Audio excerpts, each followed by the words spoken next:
Okay, people. So we have a documentary for you. It is called You Have No Idea.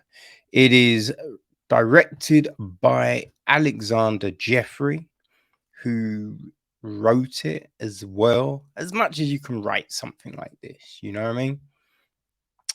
It is produced by Jeffrey and Paul Peterson, executive produced by Beth James Burns and Paul Burns. Music is handled by David von Camp Cap Campen, yeah. Alexander Jeffrey also handles the cinematography and the editing duties. We've also got some help from JC Dula, Andrew Francis, and Paul Peterson again. Now the cast. Okay, so we've got a number of different interviews. So we have got Beth James Burns, Evan James. Also, people, or how am I going to do this? Oh, so we got Mary Pat Anthony, Richard Wharton, Grace Turbrick, I think, Kenny Burns, Jackson Burns, William Burns, and Caroline Burns.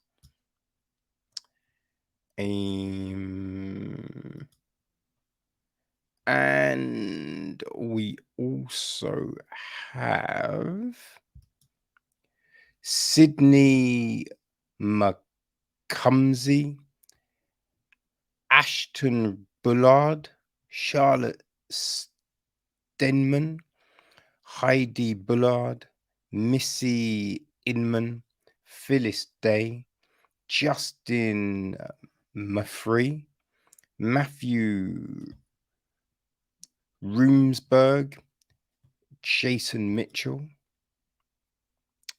I think, yes, that is it on that front.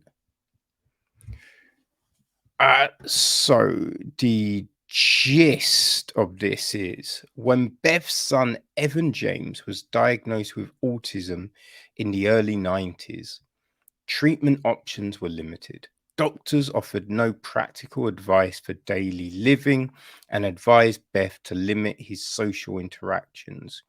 Rejecting these notions, Beth sets out to provide her son with a life filled with purpose and friendship. This heartfelt film is a sweet testament to the power of love and community by profiling a determined mum advocating for her son.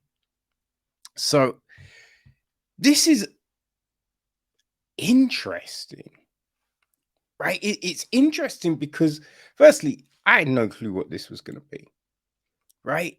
And if, I don't know, you first hear, it's like, I mean, how compelling would this be, right? Because this is stuff that happens every day. So why a documentary? But then when you actually watch it and you also think about it, right? Because I think there's assumptions that you will make that, well, obviously this is what you do, right? But then you have to remember the time of which this happens. And also, just because you might do something doesn't mean everyone will do something, you know? And, especially thinking back to when I went to school, yeah, that was not this, right? That was just a complete mess, a nightmare. So, yeah, you then realize how important this is, what kind of resource this is, even in today's society, where there is definitely more knowledge on this stuff, and there's more resources available for people. Though, just because there's more resources doesn't mean they're easy to access, right? Because a lot of the times they're not advertised.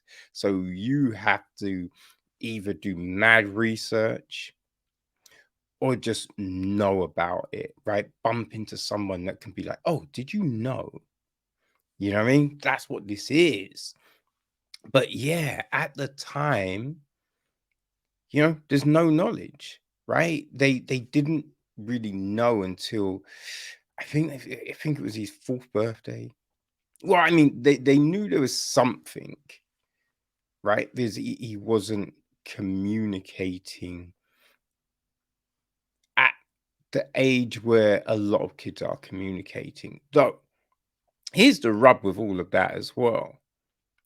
Some kids don't communicate mad early, right? Some kids don't walk for ages, right? There's people I've known and they're like, yo, they weren't really walking until long, long after everyone else was, right? Wasn't putting together sentences long after than everyone else was, So it must be just so difficult to kind of put a finger on, okay, is this something or is this just, a different curve, right? A different curve of learning, understanding, growth, and progression. So, when Beth and her husband Dennis realized, they started to speak to people, and yeah, they got this advice. And I think one big thing with this is, at no point do you hear Beth going, oh, yeah, these people dropped the ball. These people were dreadful. These people, no, because I think she understands as well that at that time, there was just no real understanding, and some of the advice she did get was correct. It's just that I think we went from that point where people were just put into asylums, remember? Right? That you have things like I think it was One Flew Over the Cuckoo's Nest, right? I think that's about the asylum. Jack Nicholson, was it? I think. I've never watched the film. I've heard it's good. Never watched it. Or read the book. Well, I tried to read it. The book, me and the book had issues. You know what I mean? And if you read the book, you might know why. But, it is what it is. It was written at a certain time, let's just say. But yeah, like it was a period of time when people were just put away, to then a realization, it's not the best, right? And especially, you have a kid, he's still a kid, right? So he's no different. There's just certain barriers there, right, for communication, but you find ways to get around those. And really, when you think about these, everyone has these quirks, these different ways to communicate. So if anyone that didn't communicate in the perceived norm was sent away, I mean, just think how crazy this fucking world would be, right? It would just be very cold, very cold and just bland. So, we just see Beth just be so determined, right? Beth and her husband Dennis being so determined to ensure that Evan had a full life. And that's what this is. It's a look at everything that happened. But the huge thing, right? The huge thing that helped this happen was the community. You know, they lived in this small little town, which is interesting, right? Because sometimes small towns can be, let's say, a little bit restrictive, right?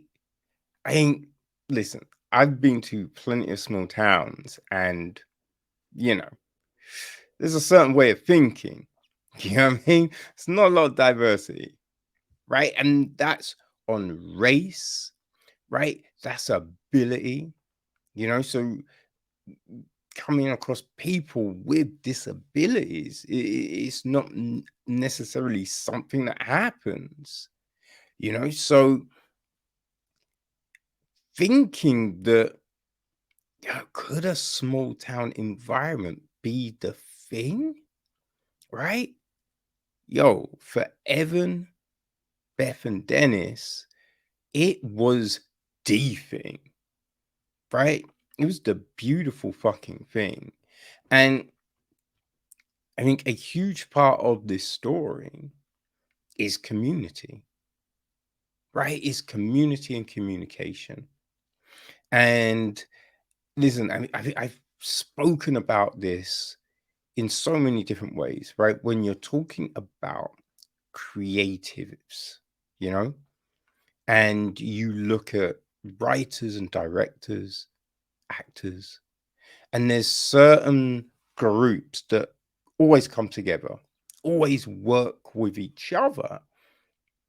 And you see that and you think, yo, that's fucking awesome, right? Because there's a symbiosis there. You know, everyone knows how they work together, how they fit into this thing. They've got each other's backs. And a community, that's what that is. You know, so you see the power of community, but it doesn't always translate to this sort of thing. Now, back in the day, you'd hear about that, right? How kids were brought up by the community. You know, if you saw someone's kid and they were doing something wrong, you'd go talk to that kid, or if they needed help, you help that kid. You know, they might not have been your kid, but you helped them out. You know, but we've kind of moved away from that a lot in a lot of places. Now, there's you know, there's places that still have that mindset, and that's a beautiful thing. But it's a more foreign of a concept.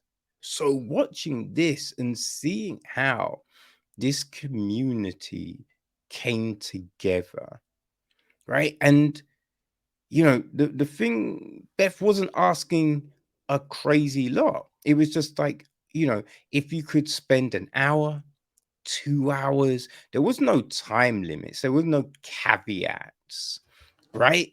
When you look at a lot of charity websites and they're asking for donations, you go to places, you know, I know going into any of the museums over here, they've got a donation box and it will say donation starting at, and it gives you the denominations, right? £5, £10, £20, £50.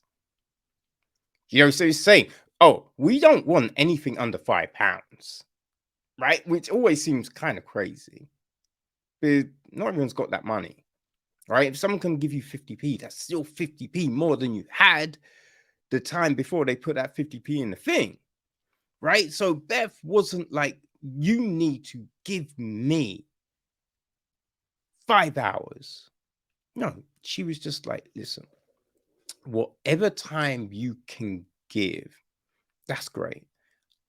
The only thing I'm asking from you is that when you're with Evan, you're with Evan, right? It's not, I'm going to be in the room, but I'm going to be on my phone, right? I'm going to be texting and talking to my friend, my boyfriend, my girlfriend, whatever. You know, you're going to be there. You're going to be engaging with him. Now, luckily, it was, you know, the time period when mobile phones weren't the thing, right? But, you know, this was the ask.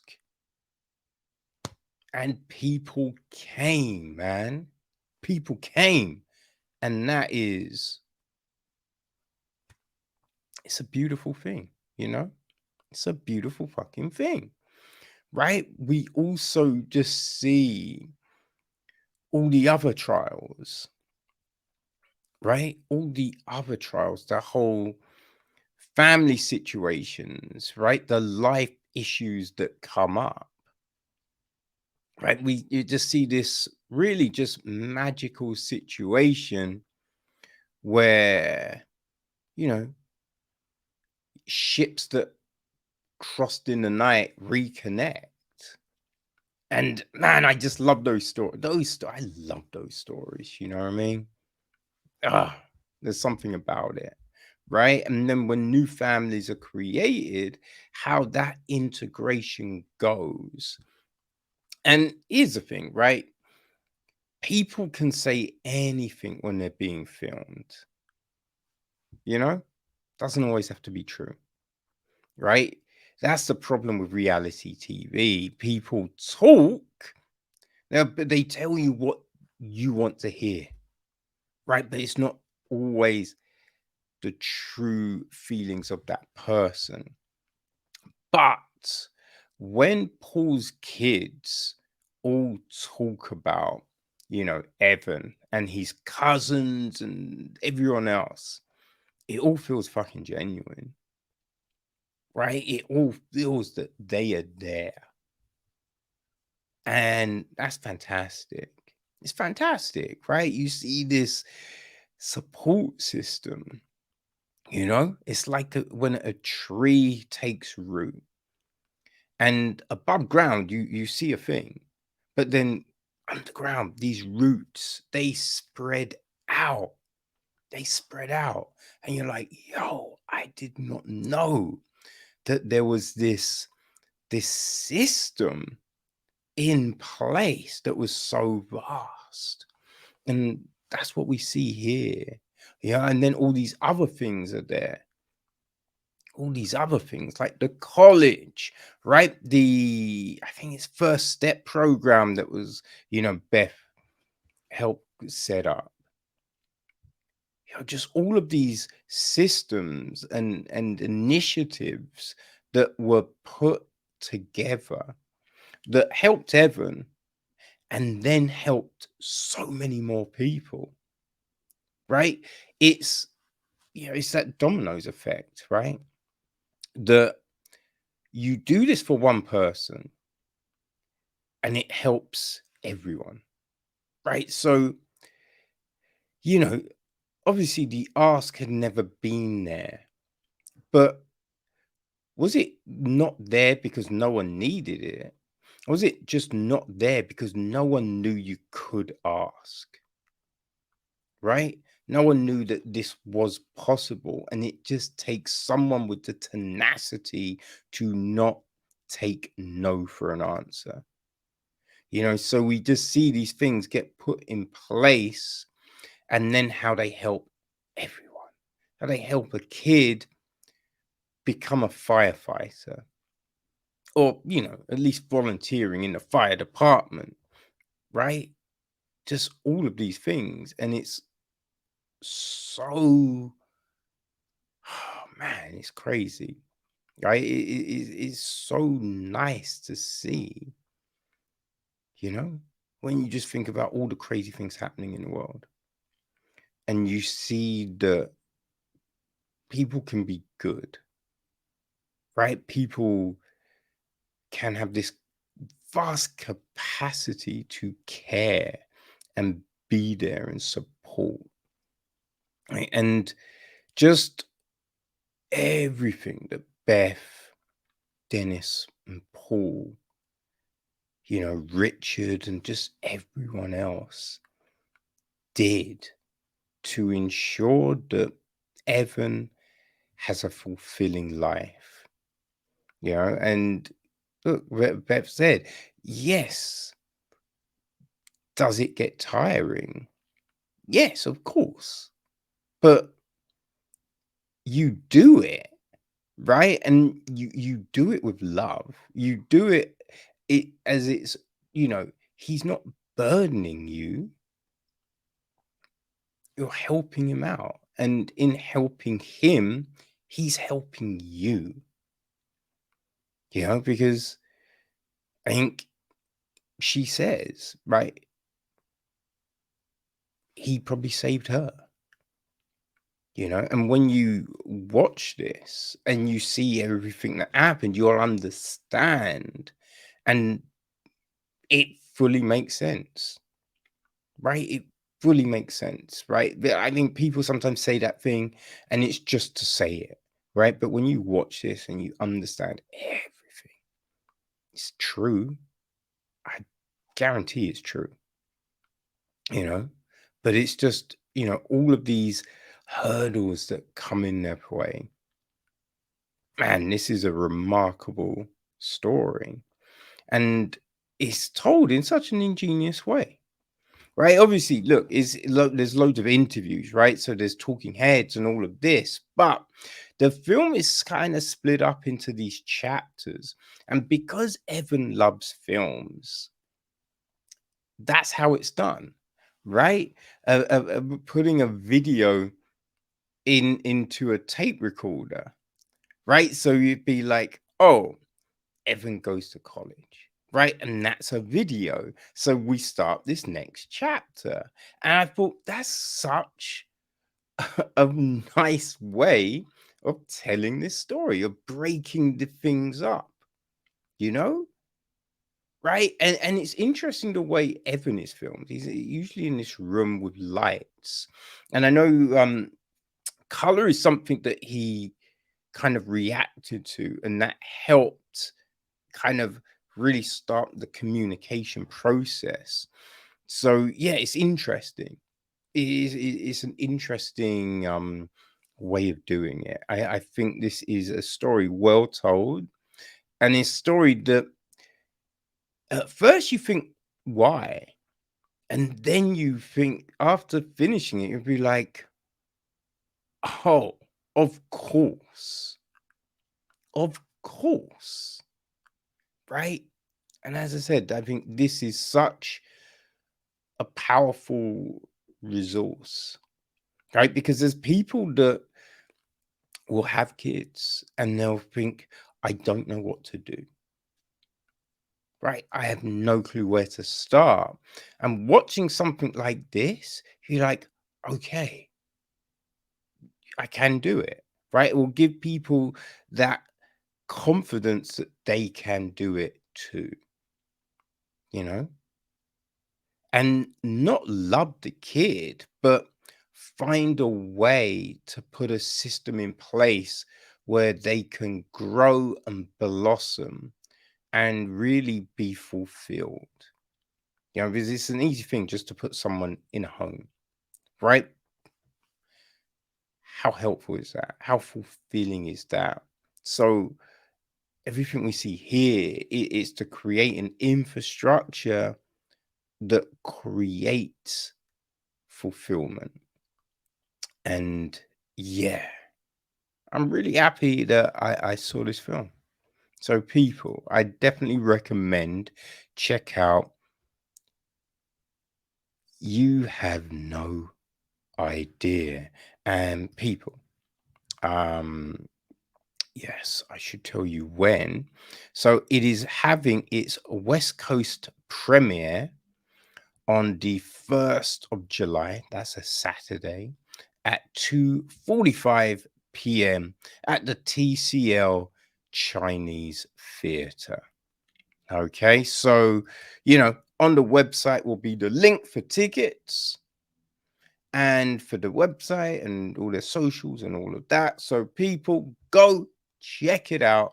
As I say, it's something that I think everyone should watch. So yeah, go check out that West Coast premiere or follow them to find out when it might be playing somewhere near you. Okay, so that is You Have No Idea, people.